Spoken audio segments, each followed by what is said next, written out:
Hello student, मैं हूं आपका फिजिक्स गुरु श्रीराम यादव। फिजिक्स की ऑनलाइन क्लासेस में आपका स्वागत है।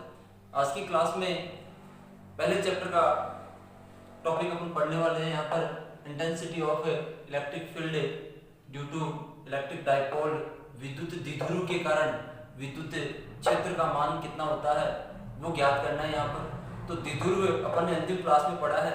द्विध्रुव होता क्या है, यदि इसकी अपन बात करें तो सिंपल से इसकी परिभाषा है कि जब समान परिमाण एवं विपरीत प्रकृति के दो आवेशों को समान अल्प दूरी पर व्यवस्थित कर दिया जाए तो बनने वाली उस व्यवस्था को विद्युत द्विध्रुव कहा जाता है।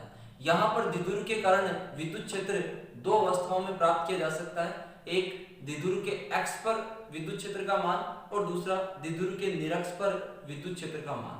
तो यहाँ पर पहला टॉपिक अपन पढ़ने वाले हैं द्विध्रुव के इलेक्ट्रिक डाइपोल के एक्सियल लाइन पर, अर्थात द्विध्रुव की एक्सीय स्थिति में एक्स पर द्विध्रुव का विद्युत क्षेत्र का मान कितना होता है ये अपन ज्ञात करने वाले हैं। तो यहाँ पर इसके लिए एक विद्युत द्विध्रुव की अपन कल्पना करें और उस विद्युत द्विध्रुव के एक्स पर विद्युत क्षेत्र का मान ज्ञात करें।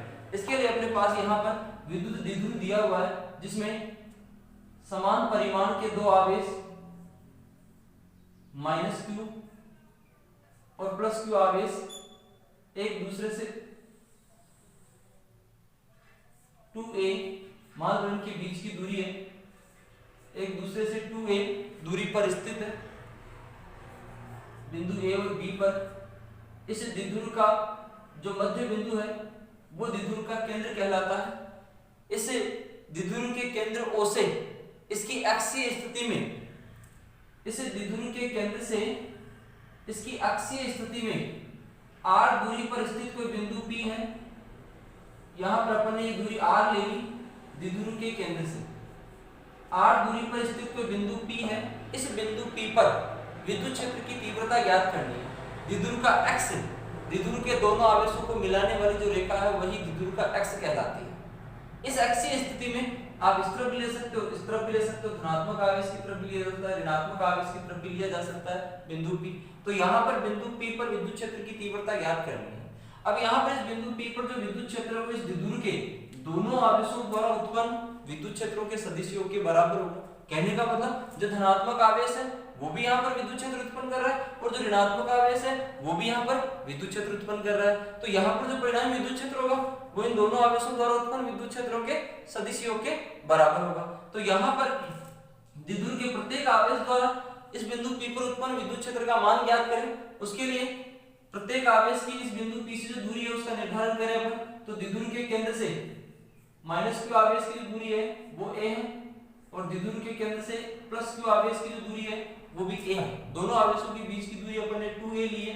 तो एक आवेश से केंद्र की दूरी है वो a के समान है। तो यहाँ पर यदि अपन इस ऋणात्मक आवेश की बात करें तो ऋणात्मक आवेश की बिंदु P से जो दूरी है वो होगी r + a। इस बिंदु P से जो दूरी है वो r + a के बराबर है। यहाँ पर r तो O से P तक हो गया और OA यहाँ पर a दिया हो तो r + a टोटल दूरी हो गई। यदि अपन बिंदु B की P से ज्ञात करें दूरी, अर्थात धनात्मक आवेश की बिंदु P से जो दूरी है वो यहाँ पर r - a के तुल्य है। तो यहाँ पर स्टूडेंट OP जो दूरी है वो क्या है r और OB जो दूरी है वो a है। तो यहाँ पर BP का मान ज्ञात करना हो कितना हो जाएगा OP - OB, जिसे अपन r - a लिख सकते हैं। ठीक है। +-q आवेश और +q आवेश द्वारा यहाँ पर उत्पन्न विद्युत क्षेत्र की अपन बात करें तो +q आवेश द्वारा उत्पन्न विद्युत क्षेत्र E1, धनात्मक आवेश द्वारा उत्पन्न जो विद्युत क्षेत्र है वो दूर की ओर होगा, वो इस दिशा में रहेगा। ऋणात्मक आवेश द्वारा यहाँ पर उत्पन्न जो विद्युत क्षेत्र है वो E2 है जो अंदर की ओर होगा, क्योंकि ऋणात्मक आवेश द्वारा उत्पन्न विद्युत क्षेत्र पास की ओर होता है। तो यहाँ पर +q आवेश के कारण, +q आवेश के कारण यदि अपन बिंदु P पर विद्युत क्षेत्र का मान देखें तो वही बिंदु आवेश के कारण विद्युत क्षेत्र अपन ने ज्ञात किया है। तो यहाँ पर E1 का जो मान है वो है यहाँ पर kq/r - a का होल स्क्वायर। +q आवेश के कारण यहाँ पर विद्युत क्षेत्र का मान E1 बराबर kq/r - a का होल स्क्वायर। इसी प्रकार -q आवेश माइनस क्यू आवेश के कारण विद्युत क्षेत्र की अपन बात करें तो माइनस क्यू आवेश के कारण विद्युत क्षेत्र E2 अपन ने माना यहाँ पर, और E2 बराबर क्या लिखा जा सकता है, वही बिंदु आवेश के कारण विद्युत क्षेत्र की सहायता से KQ/R²। तो R का मान यहाँ पर R+A का होल स्क्वायर। तो दोनों आवेशों द्वारा उत्पन्न विद्युत क्षेत्रों का मान ये है। तो बिंदु P पर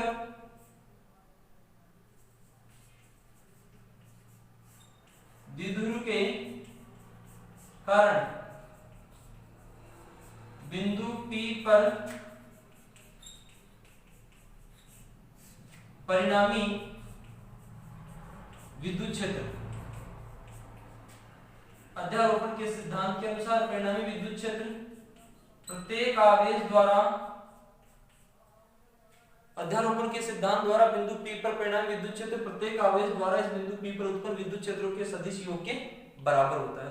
तो E बराबर E1 प्लस E2 लिखा जा सकता है। स्टूडेंट यहाँ पर चित्र की सहायता से अपन देखें तो चित्र में अपने को ये स्पष्ट हो रहा है कि E1 और E2 है वो दोनों एक दूसरे के विपरीत दिशा में है। तो यहाँ पर E1 और E2 की दिशा एक दूसरे के विपरीत है। यहाँ सदिश E1 एवं E2 विपरीत दिशा में है। अतः विद्युत क्षेत्र का परिमाण E बराबर E1 माइनस E2 लिखा जा सकता है। दोनों की जो दिशा है वो एक दूसरे के विपरीत है। तो यहाँ पर परिणामी विद्युत क्षेत्र E बराबर E1 और E2 का मान समीकरण 1 और 2 से रखे तो क्या मिल रहा है, KQ/R माइनस A का होल स्क्वायर माइनस KQ/R+A का होल स्क्वायर। E1 और E2 समीकरण 1 और 2 में अपने को दिया हुआ है, 1 और 2 में दिया हुआ तो यहाँ पर मान रखें। मान रखने पर अपने को यहाँ पर समीकरण में ये मिल रहा है कि KQ दोनों में कॉमन आ रहा है, KQ यदि दोनों में कॉमन आ रहा है तो E बराबर KQ को तो बाहर ले ले, अंदर क्या बच गया 1/R माइनस A का होल स्क्वायर माइनस 1/R+A का होल स्क्वायर। यहाँ से इसका लघुत्तम लेके इसको सॉल्व करें, KQ R+A का whole square minus R minus A का होल स्क्वायर बटे R माइनस A का स्क्वायर और R+A का होल स्क्वायर। अपन ने लघुत्तम ले लिया, लघुत्तम लेने पर अपने को ये मान मिल रहा है। ये दोनों यहाँ पर लघुत्तम ले लिया, इसे यहाँ से अपने को ये मान मिल रहा है। यहाँ पर इसको A+B और A-B के होल स्क्वायर से खोले तो E बराबर अपने को क्या मिल रहा है, KQ A+B का whole square R² plus A² plus 2RA minus R² minus A² plus 2RA बटे में R² माइनस A² का होल स्क्वायर। यहाँ पर A माइनस B को गुणा करें A+B से तो अपने को क्या मिल रहा है, A² माइनस B²। इस सूत्र का उपयोग यहाँ पर किया आपने, ठीक है। और यहाँ पर A+B का होल स्क्वायर और A-B के होल स्क्वायर से इसको खोलो तो यहाँ पर स्टूडेंट R² से R² और A² से A² कैंसिल हो रहा है, ये धनात्मक और ये ऋणात्मक है। तो यहाँ पर क्या मान बच रहा है, यहाँ पर मान बच रहा है E बराबर KQ तो ये बच रहा है और यहाँ पर 2RA प्लस 2RA कितना बचेगा 4RA बटे में R² माइनस A² का होल स्क्वायर, ठीक है। तो यहाँ से E बराबर क्या मान मिला अपने को 2KQ into 2A R। Student यहाँ पर 4 है, इसको अपन ने 2 इंटू 2 में विभाजित कर दिया, ठीक है। तो 2KQ इंटू 2A और इंटू R बटे में R² माइनस A² का होल स्क्वायर। तो यहां से E बराबर अपने को क्या मिला 2KPR बटे में R² माइनस A² का होल स्क्वायर। स्टूडेंट यहां पर द्विध्रुव आघूर्ण अपन ने पढ़ा है, अंतिम क्लास में पढ़ा था। द्विध्रुव आघूर्ण P बराबर Q इंटू 2A। तो इस समीकरण में Q इंटू 2A की जगह अपन ने क्या रख दिया द्विध्रुव आघूर्ण P, ठीक है। तो यहां पर अपने को द्विध्रुव के x पर विद्युत क्षेत्र का जो परिमाण है वो ये मिल रहा है। यहां पर इसको और भी सोल्व करें, दीर्घ दूरियों के लिए इसको सोल्व किया जाए तो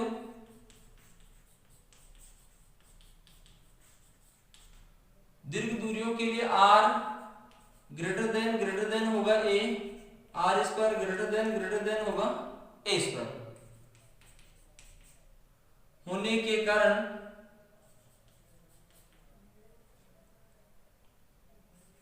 r स्क्वायर की तुलना में a स्क्वायर को नगण्य मानने पर, यदि a स्क्वायर को अपन 0 मान लें, यहाँ पर दीर्घ दूरियों का मतलब यदि इस बिंदु P को x पर अपन लगातार इस द्विध्रुव से दूर लेके जा रहे हैं, तो दूर लेके जाते हैं तो r का मान लगातार बढ़ेगा। r का मान तो बढ़ेगा, लेकिन जो a है द्विध्रुव के केंद्र से एक आवेश की जो दूरी है वो इतनी रहेगी, इसके मान में कोई परिवर्तन नहीं होगा। समझ गए? तो यहाँ पर दीर्घ दूरियां r का मान यदि बढ़ेगा तो a का मान उतना ही रहेगा, तो r की तुलना में a को अपन 0 मान सकते हैं। a को यदि 0 मान ले तो उस अवस्था में यहाँ पर क्या मिल रहा है अपने को, E बराबर 2kp r बटे हुए r की पावर 4, या फिर E बराबर लिखा जा सकता है स्टूडेंट 2kp अपॉन r। दीर्घ दूरियों के लिए द्विध्रुव के x पर विद्युत क्षेत्र का जो मान है वो ये रहेगा। यदि इसे अपन सदिश रूप में लिखें तो सदिश रूप में 2kp अपॉन r, अर्थात यहाँ पर द्विध्रुव के x पर विद्युत क्षेत्र का जो मान है वो द्विध्रुव के केंद्र से उस आवेश उस बिंदु की दूरी के घन के व्युत्क्रमानुपाती होता है। कहने का मतलब इस द्विध्रुव के केंद्र से अक्षीय स्थिति में जैसे जैसे अपन दूर जाते हैं विद्युत क्षेत्र के मान में लगातार कमी होती है, विद्युत क्षेत्र का मान लगातार घट रहा है। यहाँ पर परिणामी विद्युत क्षेत्र की अपन बात करें तो परिणामी विद्युत क्षेत्र जो E है वो इस धनात्मक आवेश से दूर की ओर। कहने का मतलब द्विध्रुव के x पर द्विध्रुव आघूर्ण P और विद्युत क्षेत्र E दोनों समान दिशा में होते हैं। द्विध्रुव आघूर्ण की दिशा ऋणात्मक आवेश से धनात्मक आवेश की ओर है, और जो परिणामी विद्युत क्षेत्र E है, स्टूडेंट यहाँ पर इस समीकरण के अंतर्गत देखें तो यहाँ पर E और E1 समान दिशा में है और E2 इनकी विपरीत दिशा में, यहाँ पर ऋणात्मक चिन्ह दिया हुआ है, तो यहाँ पर E1 और E की दिशा समान है। तो यहाँ पर द्विध्रुव के x स्थिति में परिणामी विद्युत क्षेत्र और द्विध्रुव आघूर्ण समान दिशा में होते हैं। तो यहाँ पर अपन ने पहली स्थिति में ज्ञात किया द्विध्रुव के x पर विद्युत क्षेत्र की तीव्रता का मान। Clear that? Any problem? यदि कोई भी किसी भी स्टेप में कोई प्रॉब्लम हो तो स्टूडेंट जरूर आप कमेंट बॉक्स में जरूर इस प्रॉब्लम के बारे में लिखें। इसके बाद में दूसरी स्थिति यहाँ पर दी हुई है, अपन ने x ज्ञात कर लिया। x क्या था? द्विध्रुव के दोनों आवेशों को मिलाने वाली रेखा, जिसकी धनात्मक और ऋणात्मक दिशा में यहाँ पर किसी भी स्थिति में विद्युत क्षेत्र की तीव्रता का मान ज्ञात किया जा सकता है। अब यहाँ पर है द्विध्रुव के निरक्ष पर विद्युत क्षेत्र का मान। तो दूसरी स्थिति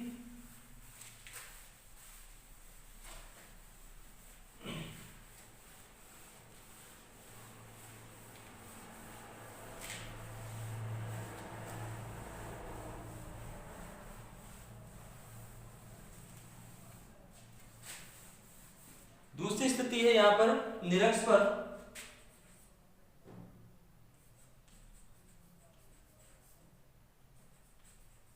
इक्वेटोरियल लाइंस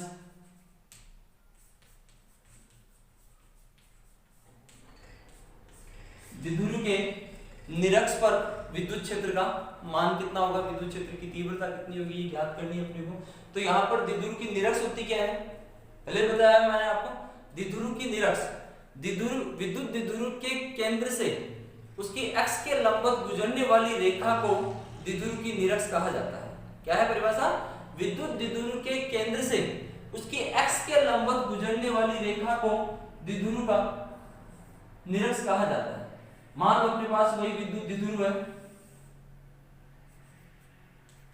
जिसके दोनों आवेशों के बीच की दूरी 2a, एक आवेश -q है और दूसरा आवेश +q है।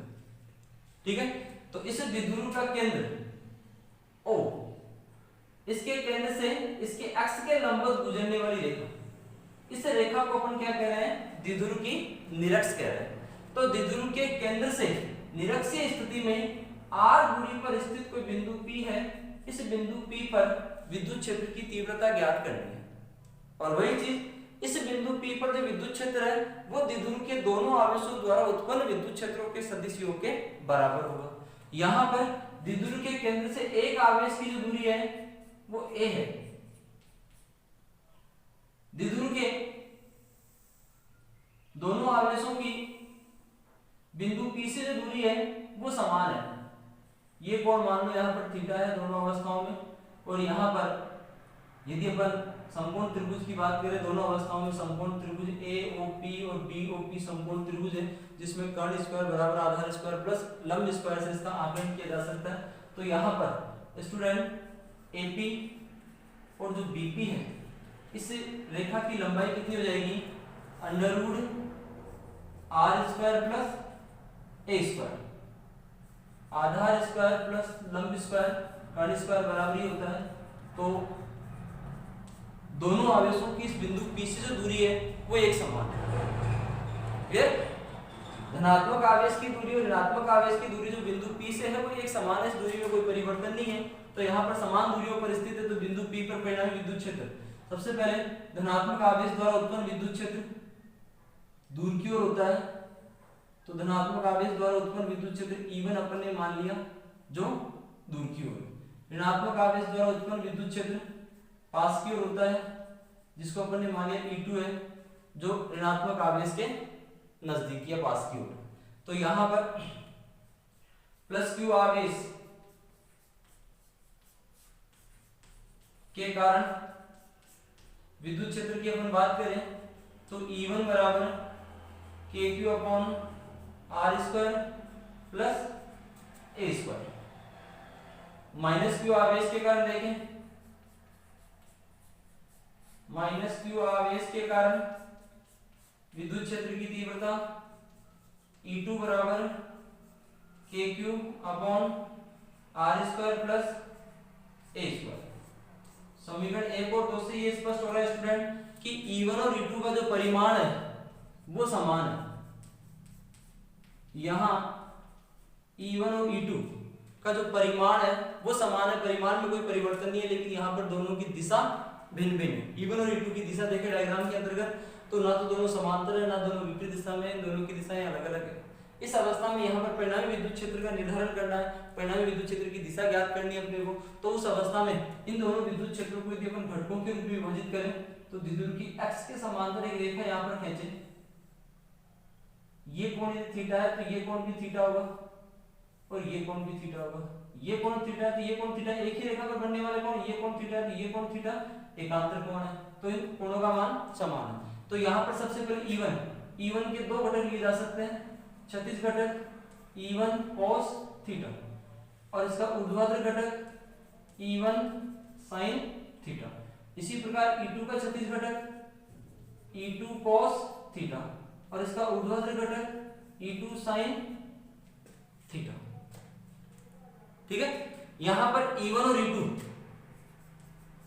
यहां E1 sin थीटा एवं E2 sin थीटा विपरीत दिशा में, इसका हम दोनों निरस्त हो जाएंगे। विपरीत दिशा में होने के कारण निरस्त हो जाएंगे, लेकिन E1 cos थीटा एवं E2 cos थीटा समान दिशा में होने के कारण जुड़ जाएंगे। ये दोनों घटक, क्योंकि E1 और E2 का परिमाण समान है तो E1 sin थीटा और E2 sin थीटा दोनों परिमाण में समान है और दिशा में विपरीत होने के कारण निरस्त हो गए। और यहाँ पर E1 cos थीटा और E2 cos थीटा दोनों समान दिशा में, इस कारण दोनों जुड़ गए।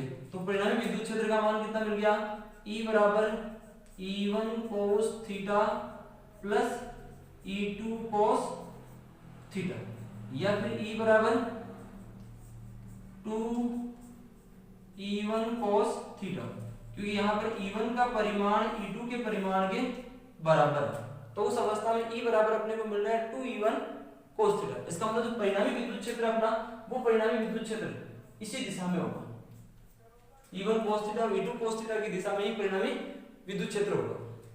तो यहां पर त्रिभुज AOP से यदि अपन cos थीटा का मान ज्ञात करें AOP से, तो cos बराबर आधार बटे हुए कर्ण, आधार क्या है a, कर्ण क्या है इसका √r² प्लस a²। तो उस अवस्था में परिणामी विद्युत क्षेत्र, अतः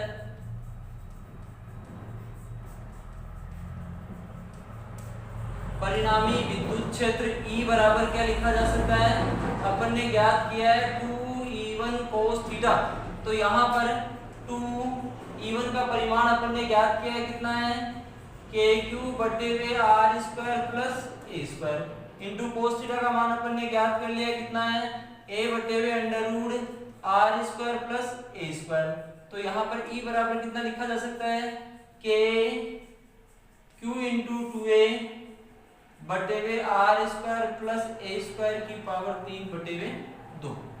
r² प्लस a² की पावर 1 तो ये हो गई और घात 1/2 ये हो गया रूट के रूप में, तो टोटल घात हो गई इसकी 3 बटे हुए 2 और q इंटू 2a को एक साथ लिए, और q इंटू 2a किसके बराबर है, q इंटू 2a बराबर है किसके, द्विध्रुव आघूर्ण p।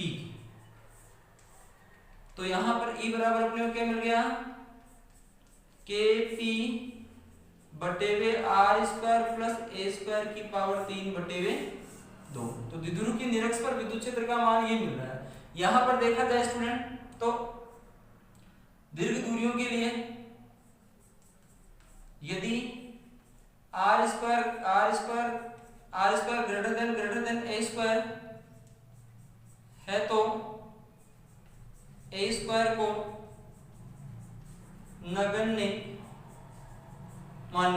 नगण्य मानने पर क्या हो जाएगा E बराबर kp अपॉन r3, या फिर सदिश रूप में इसे लिखा जाए, सदिश रूप में E बराबर लिखा जा सकता है माइनस kp बटे हुए r3। इसका क्या मतलब है, ऋणात्मक चिन्ह यहाँ पर दर्शा रहा है कि E और P की जो दिशा है वो एक दूसरे के विपरीत है। यहाँ पर E की दिशा देखो, E की दिशा यहाँ पर ये है और P की दिशा ऋणात्मक आवेश से धनात्मक आवेश की। तो E और P जो है वो दोनों एक दूसरे के विपरीत दिशा में होते हैं। अपन ने द्विध्रुव के x पर विद्युत क्षेत्र ज्ञात किया था, तो वहां पर क्या देखा था, द्विध्रुव के x पर द्विध्रुव आघूर्ण और परिणामी विद्युत क्षेत्र समान दिशा में होते हैं, तो द्विध्रुव के निरक्ष पर द्विध्रुव आघूर्ण और परिणामी विद्युत क्षेत्र एक दूसरे के विपरीत दिशा में होते हैं। तो यहाँ पर ऋणात्मक चिन्ह है वो यही दर्शा रहा है कि परिणामी विद्युत क्षेत्र E की दिशा द्विध्रुव आघूर्ण के विपरीत दिशा में होती है। तो x और निरक्ष पर अपन ने विद्युत क्षेत्र का आकलन किया है, तो x और निरक्ष पर विद्युत क्षेत्र यही स्पष्ट हो रहा है कि दोनों अवस्थाओं में विद्युत क्षेत्र का जो मान है वो दूरी के घन के व्युत्क्रमानुपाती होता है। और इसके साथ ही द्विध्रुव के x पर जो विद्युत क्षेत्र है वो निरक्ष पर विद्युत क्षेत्र का 2 गुना होता है। क्या होगा, यहां E x पर विद्युत क्षेत्र का मान द्विध्रुव के निरक्ष पर विद्युत क्षेत्र के मान का 2 गुना होता है। द्विध्रुव के x पर विद्युत क्षेत्र अपन ने ज्ञात किया था 2kp अपॉन r3, और यहां पर निरक्ष पर विद्युत क्षेत्र का मान क्या मिल रहा है, kp अपॉन r3। तो यहां पर स्टूडेंट ये था intensity of electric field due to electric dipole विद्युत द्विध्रुव के कारण विद्युत क्षेत्र का मान ज्ञात किया अपन ने अक्षीय स्थिति में और निरक्षीय स्थिति में। अक्षीय स्थिति में विद्युत क्षेत्र का मान सदैव अधिक होता है और निरक्षीय स्थिति में विद्युत क्षेत्र का मान सदैव अक्षीय स्थिति का आधा होता है। तो यहाँ पर ये था द्विध्रुव के x पर विद्युत क्षेत्र का मान। तो x और निरक्ष दोनों अवस्थाओं में अपन ने ज्ञात किया है। तो यहाँ पर x और निरक्ष पर विद्युत क्षेत्र का मान अपन ने ज्ञात कर लिया। अब इस पर आधारित एक क्वेश्चन देखा जाए तो आशा करता हूँ समझ में आ गया होगा। बहुत आसान सी डेरिवेशन है x और निरक्ष दोनों अवस्थाओं में।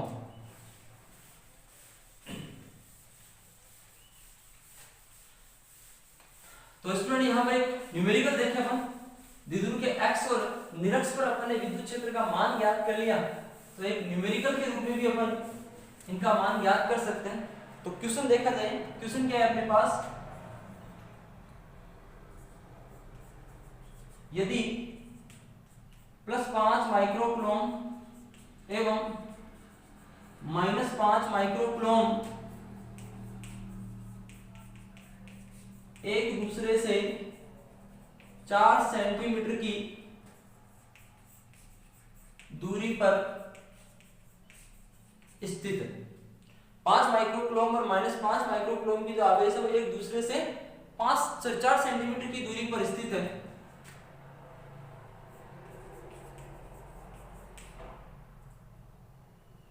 यदि विद्युत द्विध्रुव के केंद्र से 0.30 मीटर की दूरी पर अक्षीय एवं निरक्षीय स्थिति में विद्युत क्षेत्र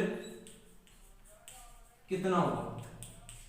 एक्स और निरक्ष पर अपने को विद्युत क्षेत्र ज्ञात करना है। तो यहां क्या दिया गया, सबसे पहले देखो 5 माइक्रोकूलम और माइनस 5 माइक्रोकूलम से एक विद्युत द्विध्रुव बन रहा है। तो द्विध्रुव के आवेश का परिमाण कितना हो गया, Q बराबर 5 माइक्रोकूलम, जिसे लिख सकते हैं 5 × 10⁻⁶ कूलम। इन दोनों आवेशों के बीच की दूरी 4 सेंटीमीटर, जिसे अपन ने 2a माना है। 2a कितना है अपने को 4 सेंटीमीटर दिया हुआ है, जिसको 4 × 10⁻² मीटर लिखा जा सकता है। क्लियर। और इसके साथ ही केंद्र से 30 सेंटीमीटर की दूरी r बराबर अपने को दिया हुआ है 0.30 मीटर। तो यहां पर पहली स्थिति में x पर विद्युत क्षेत्र, तो x पर विद्युत क्षेत्र E बराबर क्या होता है 2kT/r3। T यहां पर क्या है Q × 2a बटे में r2। तो मान पुट करें तो E बराबर क्या मिल रहा है स्टूडेंट 2 गुणा k का मान कांस्टेंट है 9 × 10⁹, Q का मान 5 × 10⁻⁶, 2a का मान 4 × 10⁻² बटे में r का मान 0.30⁻3। तो यहां पर E बराबर अपने को क्या मिला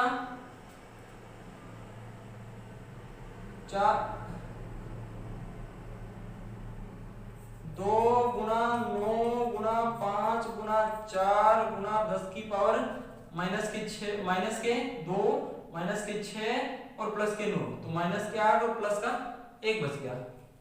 ठीक है, बटे में 0.30 × 0.30 × 0.30 लिख सकते हैं। तो यहां पर E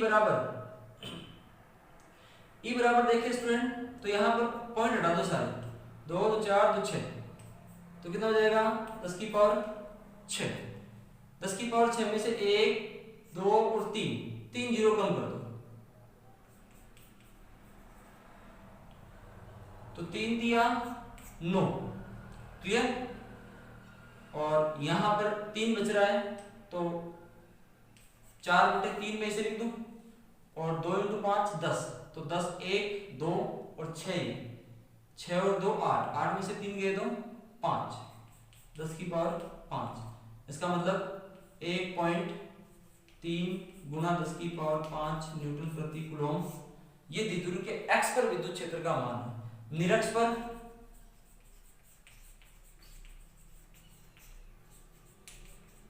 अभी पढ़ा अपन ने, निरक्ष पर विद्युत क्षेत्र का मान जो है E, निरक्ष जो है वो E x का आधा होता है।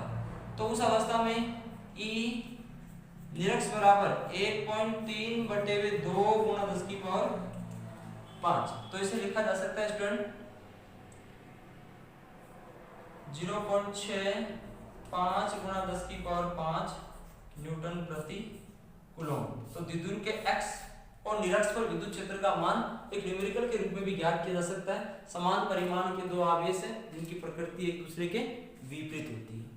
तो यहाँ पर आज की क्लास का टॉपिक था द्विध्रुव के एक्स और निरक्ष पर विद्युत क्षेत्र की तीव्रता का आंकलन। तो आज की क्लास के स्टूडेंट इतना ही है।